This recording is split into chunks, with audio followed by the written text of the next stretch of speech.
G'day everyone, welcome to Lubrication Explained. In this video we're going to talk about PAGs. We're going to talk about PAG synthesis and PAG properties as well as the challenges associated with PAGs. So to get started we need to talk about an epoxide. So this is kind of like the building block for our PAG, and the definition is a cyclic ether with a 3-atom ring, and it kind of looks something like this. So this is what a generic epoxide would look like. You've got oxygen, which is bonded to 2 carbons, and off those carbons you've got 4 alkyl groups. As far as the building blocks go, we need to know about ethylene oxide. So that is the simplest of all the epoxides. So that's a cyclic ether with, just hydrogens coming off. So rather than the 4 alkyl groups, you've just got 4 hydrogens coming off the carbons. The slightly more complex version of that is propylene oxide, okay, where you have kind of like that methane tacked onto the end. Right, so these are the building blocks. You've got EO and PO, so ethylene oxide and propylene oxide. And a polyalkalene glycol, also sometimes known as a polyglycol or a PAG, is when you take one of these and you polymerize it. So in this instance, we've got a PO epoxide. If I just add more of them and start reacting them together to connect them all up, now I have a polymerized PO epoxide, which I would call a PO PAG. Now, it's probably a little bit more helpful to use kind of like a ball and stick model for this one. So this is what a PO epoxide would, a PO PAG would look like, and this is what an EO PAG would look like. Now, one thing that you'll notice about the EO PAG is that it has these oxygen atoms scattered all throughout. So basically every third atom on the chain is an oxygen. And that gives it some pretty unique properties. So we've spoken about polarity in the past. One thing you'll notice here is that because the oxygens like to hold on to their electrons, there is kind of this net charge across the molecule. And so that gives it the capacity to form hydrogen bonds. And this is why EO PAGs are what we call water-soluble PAGs, very commonly used in things like the cosmetics industry, as an example. And they tend to take on water because they like to bond with it. That's obviously not really something that we want in the lubricant industry.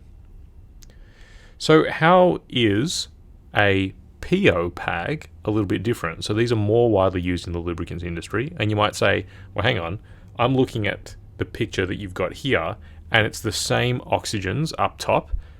Shouldn't it also be polar and want to hydrogen bond with water? And you would be right in saying that, except for the fact that when you actually construct a PO PAG, it actually looks something more like this, right? So they sort of, the carbons alternate on the sides of the oxygen.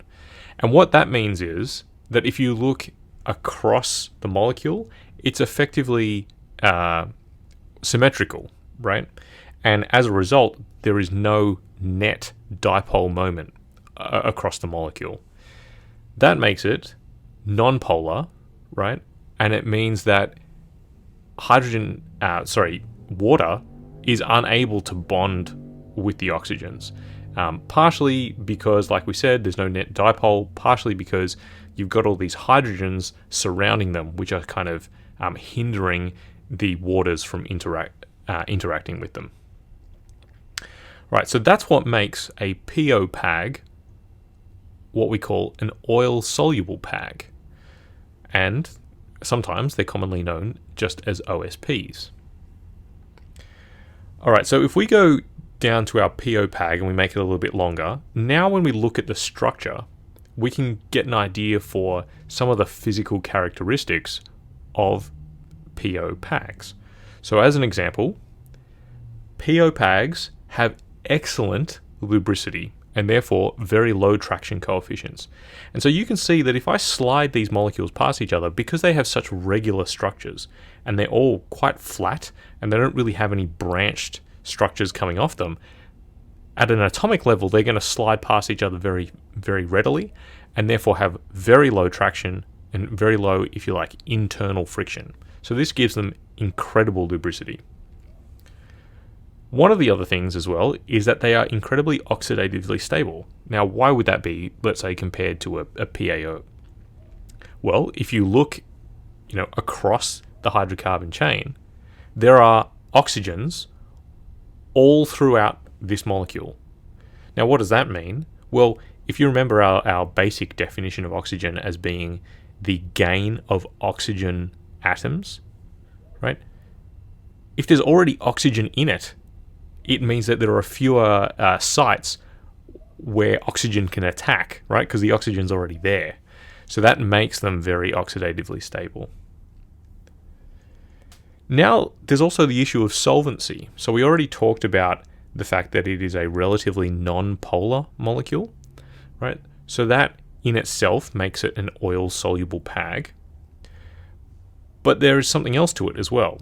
So if you look at an individual oxygen atom within the PAG, right, they want to hold on to the electrons more so than the carbons do, right? So that in some ways gives the oxygens within this structure a net kind of negative charge in comparison to the rest of the molecule around it. And so that means that the PO PAGs are able to solvate polar molecules within the bulk oil.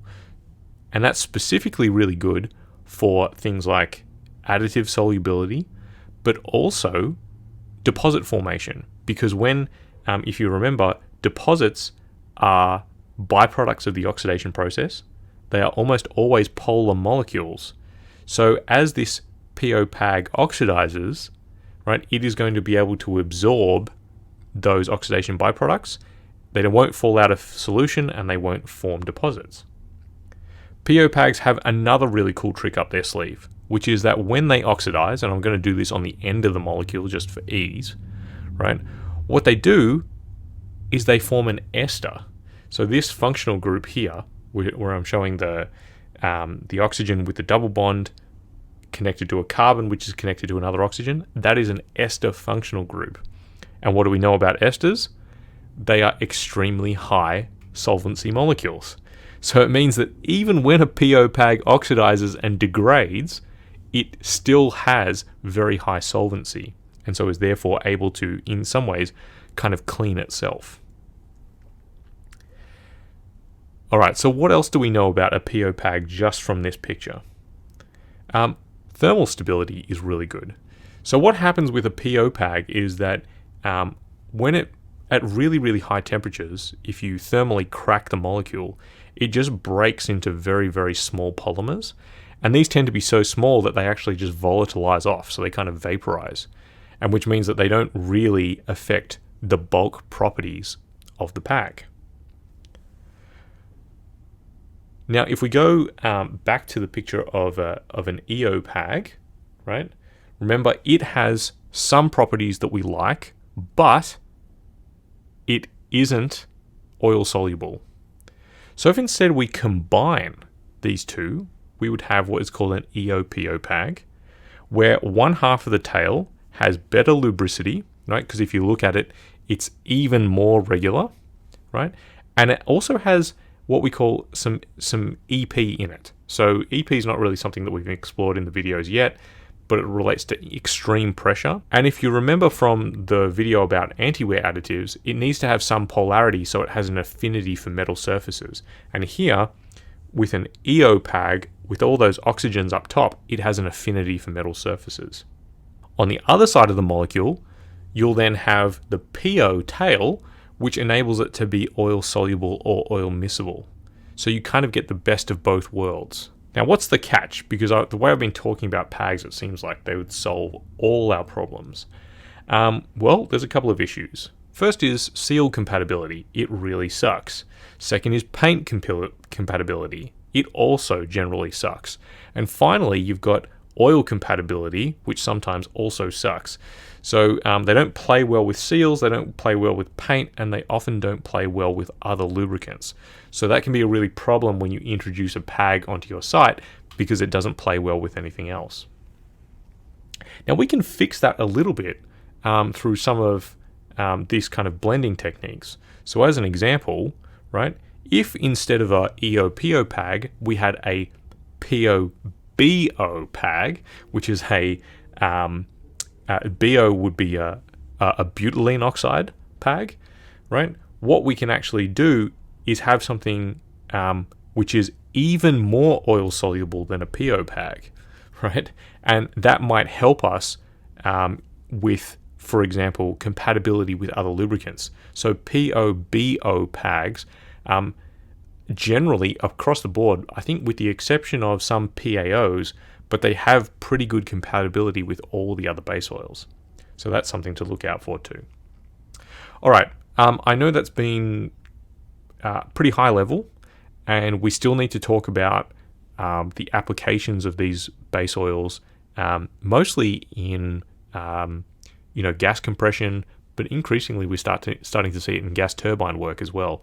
But if you have any questions or comments below, please leave them down below. Otherwise, as usual, this has been Lubrication Explained.